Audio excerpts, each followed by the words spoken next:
There is a chamber beneath the Great Sphinx of Giza. Its existence is not a theory. It has been detected by 2 independent seismic surveys, confirmed by later ground-penetrating radar work, and acknowledged by Egypt's own antiquities authorities. And for more than 30 years, no one has been allowed to open it. Not archaeologists, not geologists, not the Egyptian government itself. The chamber sits there, sealed, 30 feet beneath one of the most photographed monuments on Earth. And the official position has not changed since the 1990s. It stays closed. This is the story of how we know it's there, why it has never been opened, and what a small, determined group of scientists actually found when they pointed increasingly sophisticated instruments at the ground beneath the paws of the Sphinx. The Great Sphinx itself needs almost no introduction. Carved from the limestone bedrock of the Giza Plateau, it stretches 240 feet from paw to tail and rises 66 feet at its highest point, making it the largest monolithic statue on the planet.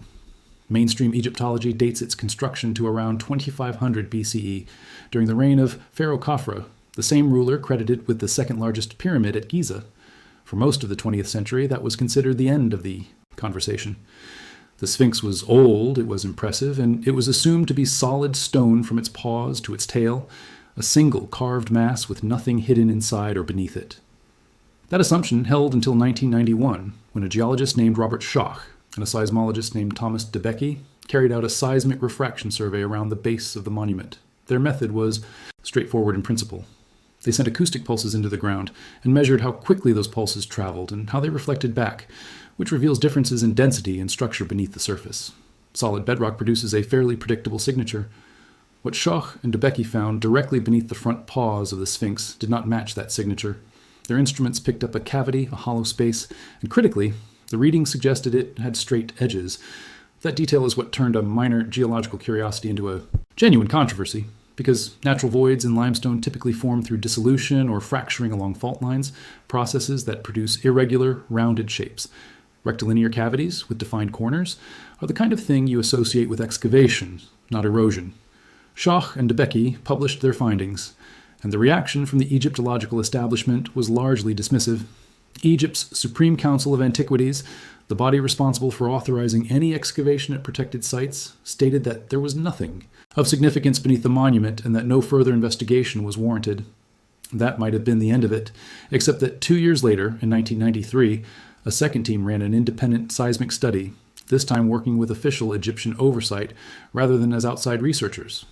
If the goal was to debunk the original findings, the second survey didn't manage it. It detected the same anomaly in the same location beneath the same paw. 2 separate teams, using comparable but not identical methodology at different points in time, had now identified the same rectangular void in the same place. And still, no excavation permit was granted. It's worth pausing on why the rectangular geometry matters so much to this story, because it's the detail that keeps the debate alive decades later.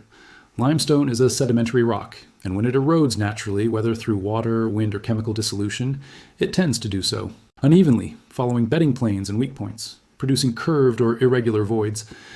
A perfect right angle in bedrock is not something geology produces on its own with any regularity. That doesn't prove the chamber was carved by ancient hands. Seismic refraction surveys are not perfect instruments.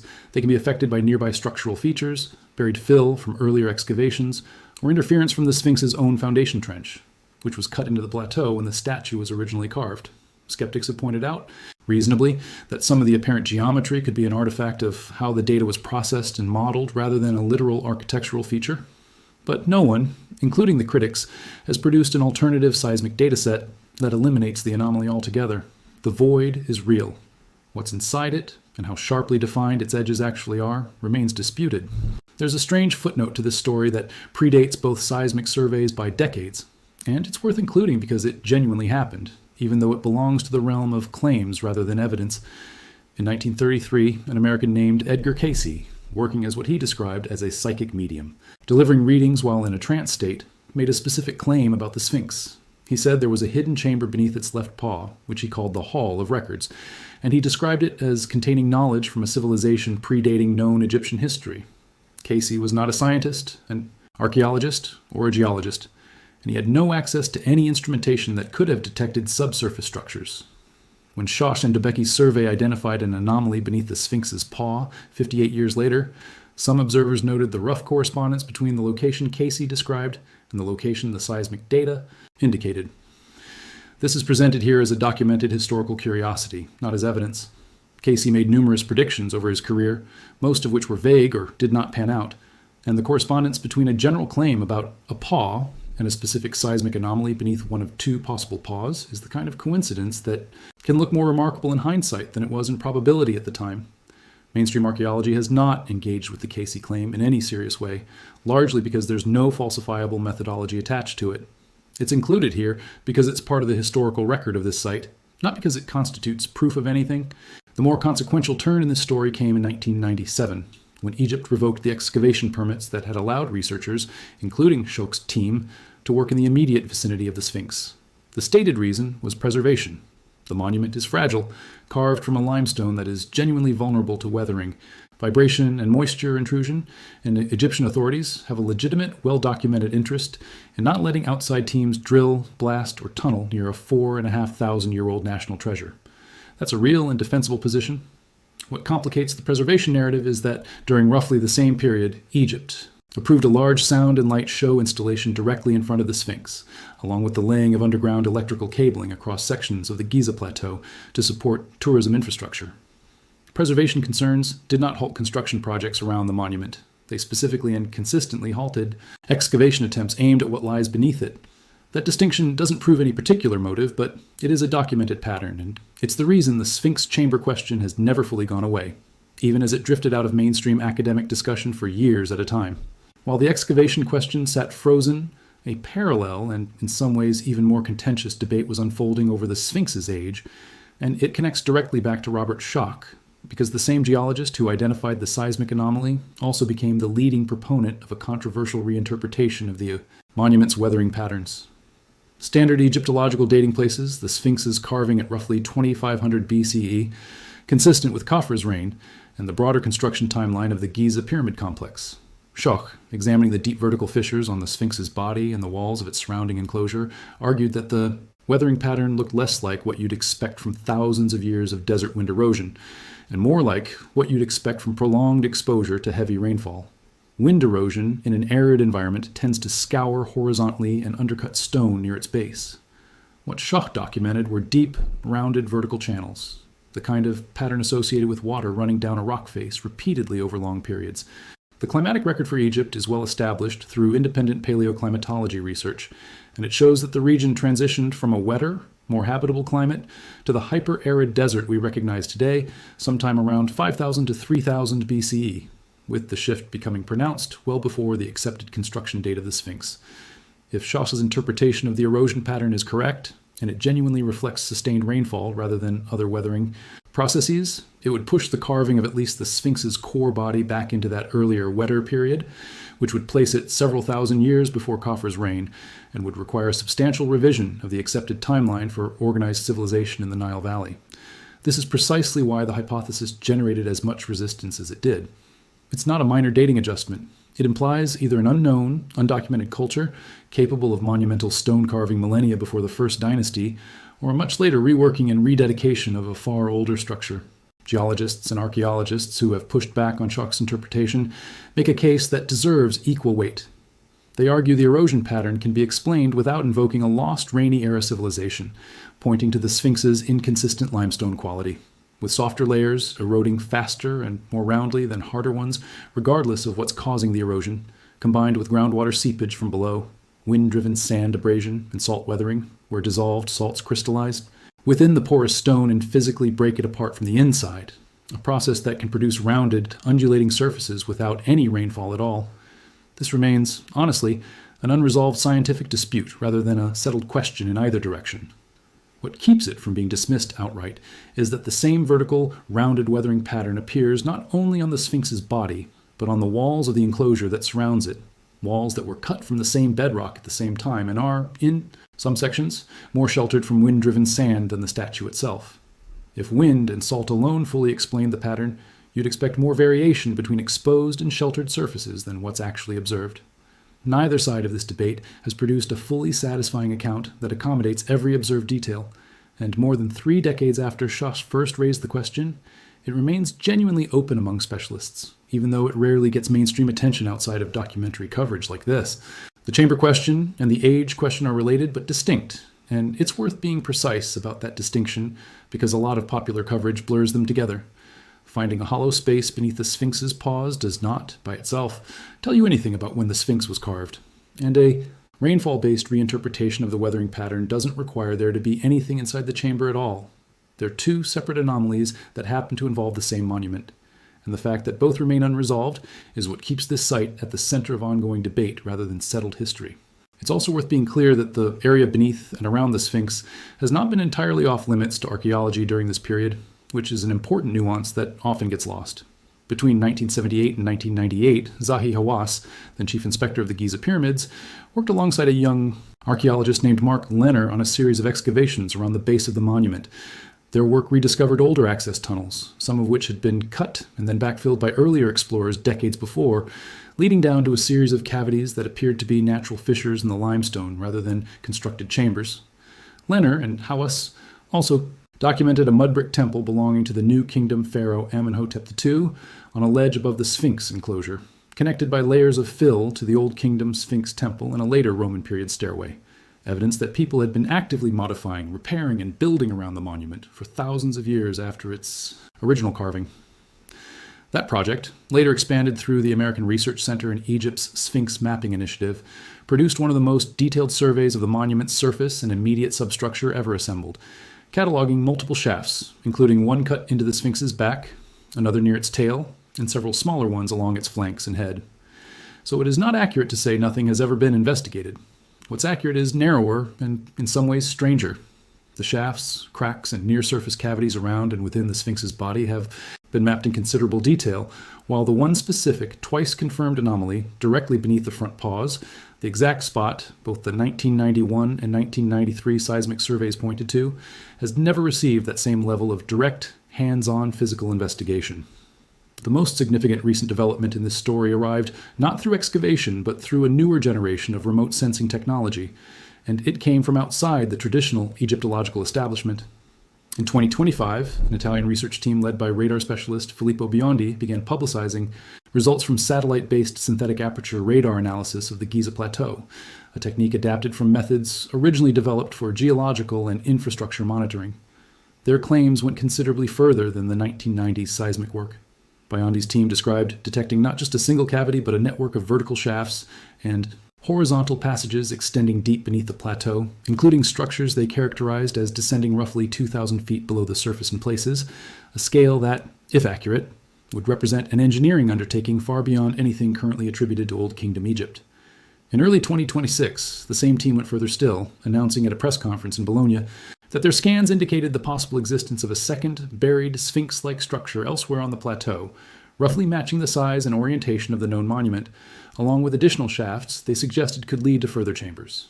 These claims deserve to be reported accurately, which means reporting both what was claimed and how the scientific community actually responded to it, because the response has been notably skeptical. Mainstream Egyptologists and geophysicists who have reviewed the publicly available material have raised substantive methodological concerns. Synthetic aperture radar, particularly satellite-based variants, was not originally designed for this kind of deep subsurface archaeological imaging, and independent experts in radar geophysics have questioned whether the technique, as applied here, can reliably resolve structures at the depths and levels of detail Biondi's team describes, as opposed to producing patterns that could result from natural geological layering or processing artifacts.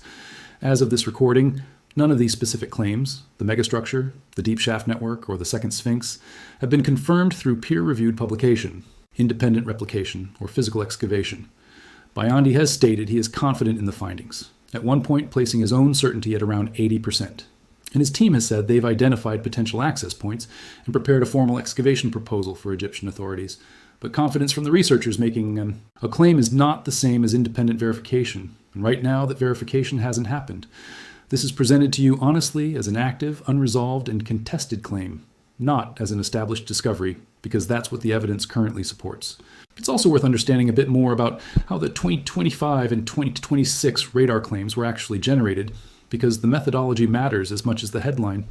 Biondi's technique relies on something called Doppler tomography, a way of processing repeated satellite radar passes over the same location to build up a composite image of subsurface, density variation over time, rather than a single scan. It's an approach adapted from work originally used to monitor ground subsidence and infrastructure stability, not one with an established track record in deep archaeological subsurface imaging at the scale being claimed here. That doesn't automatically invalidate the results. New applications of existing technology have produced real breakthroughs before, but it does mean the technique itself hasn't been independently validated for this specific purpose by researchers outside Biondi's own team, which is a large part of why the broader scientific community has withheld judgment. When Biondi and his colleague Corrado Malanga presented their findings at a press conference in Bologna rather than through a peer-reviewed journal, that choice of venue also drew criticism from geophysicists, who noted that extraordinary subsurface claims of this scale would normally be expected to go through formal academic review before public announcement, precisely because press conferences don't allow other specialists to check the underlying data and processing methods before the public hears the conclusions. What connects the 1990s seismic work to the 2025 and 2026 radar claims is not confirmation, it's persistence. 3 separate research efforts, using 3 different technologies separated by decades, have each pointed toward the same basic conclusion. There is more beneath the Giza Plateau, and specifically beneath the Sphinx, than a solid mass of carved limestone. The 1991 and 1993 seismic surveys remain the most methodologically conservative and the most widely acknowledged, even by skeptics, precisely because they detected a single, modest, well-defined anomaly rather than a sprawling network of megastructures, which makes them harder to dismiss as instrumental noise or wishful interpretation. The radar claims from the past year are far more dramatic and, correspondingly, far less verified. Between those two sits the plain, boring, well-documented fact that has never actually been in dispute. Egypt has had the opportunity to authorize a targeted excavation of a known, twice-confirmed anomaly directly beneath one of its most visited monuments for over 30 years, and has chosen not to. There are entirely reasonable, non-conspiratorial explanations for that choice, and they are worth taking seriously rather than dismissing in favor of a more dramatic story. Excavating near or beneath the Sphinx carries genuine structural risk. The statue's limestone body already suffers from documented deterioration, and previous restoration efforts in the 20th century, some of which used incompatible repair materials, actually accelerated damage to portions of the monument before those mistakes were corrected. Any excavation near the base risks destabilizing a structure that Egypt understandably regards as an irreplaceable national and World Heritage asset, protected under UNESCO's World Heritage designation for the Giza Plateau. There is also a practical funding and prioritization reality. Large-scale invasive excavation projects are expensive, slow, and politically sensitive, and Egyptian antiquities authorities manage an enormous portfolio of active sites competing for limited resources. None of that requires assuming a cover-up. It only requires assuming that a government agency responsible for protecting an irreplaceable structure is being cautious about a proposal that carries real risk and no guaranteed payoff. At the same time, it's fair to note what makes some observers uneasy about how consistently that caution has been applied, specifically to the paw anomaly and specifically to proposals from outside researchers, even when those proposals have offered non-invasive follow-up study rather than full excavation. Ground penetrating. Radar surveys, for instance, are non-destructive. They don't require drilling or removing material, and yet access for that kind of confirmatory work beneath the Sphinx itself has also been tightly restricted over the years. That's the detail that keeps this story from resolving cleanly in either direction. It's not that something sinister has been proven.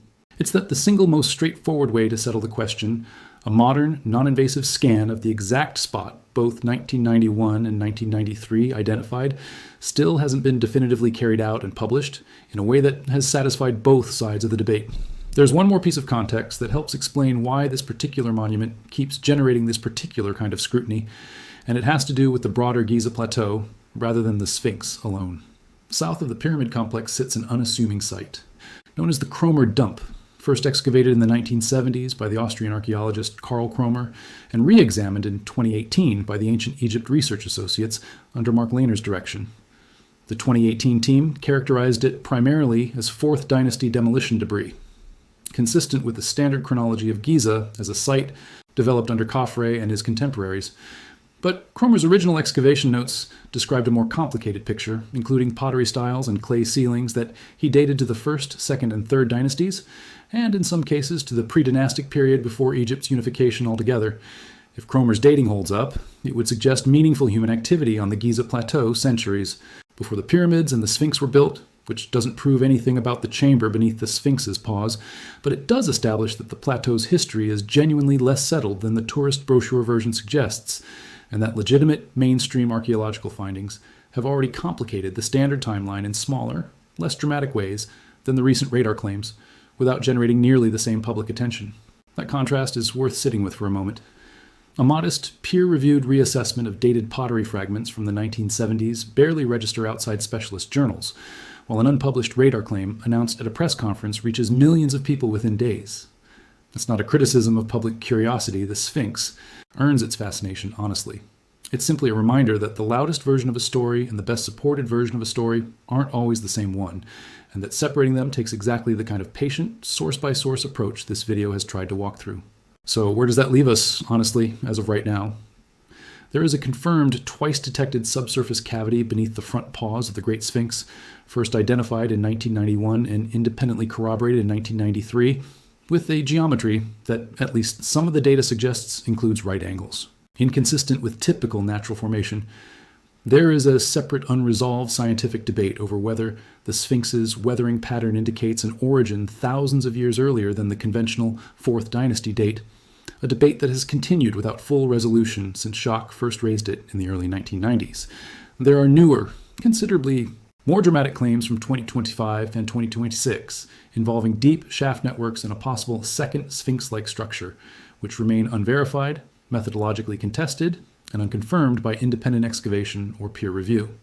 And there is a documented 30-year pattern of restricted access to the specific area where the original, most credible anomaly was found, justified by preservation concerns that have not applied with equal consistency to other construction and infrastructure work on the same plateau.